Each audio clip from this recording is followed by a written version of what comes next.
so much for joining us. For your news at 11, I'm Hannah Burbank along with Greg Adeline. And today, millions of people looked up to the sky to see the total solar eclipse over North America. In the Midlands, astrophotographer Hep Griffin gave WIS an inside look at his observatory to show us how he captures his images. WIS reporter Naomi Popa spoke to him about how he programmed his telescope to photograph the eclipse.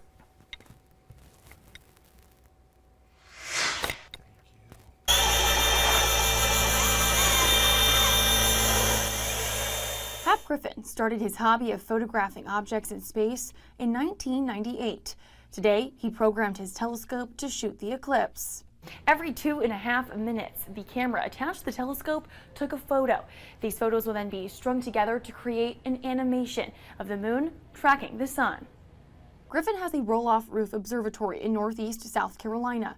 He shares the space with 7 other astronomers and astrophotographers who have dedicated time and energy to capture and observe images beyond the stars.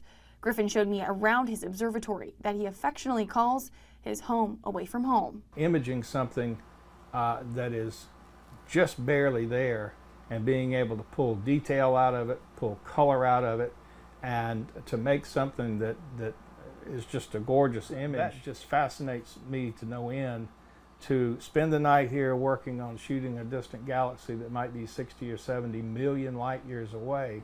Griffin spends a good amount of time here taking photos when the moon isn't full and the skies are clear. This is because the light emanating off the moon is too bright for a picture of something so finite and far away to be taken. Griffin told me taking photos is a spiritual experience because every time you look into space, you're looking back into time. I could pick up a book and look at pictures of this or pictures of any of these astronomical objects, but shooting them myself and doing the processing, it's got such a level of enjoyment to it that it's like nothing else I've ever done. To prepare for the eclipse, Griffin positioned his telescope and cameras around the moon. The eclipse started around 1:55 p.m. and hit its peak about an hour and 16 minutes later. You can see those images on your screen now. This area of South Carolina, viewers were able to see about 75% of the sun covered by the moon. However, states in the path of totality were able to see 100% coverage.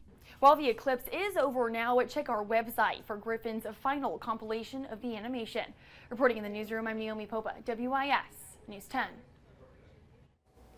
No, we all got to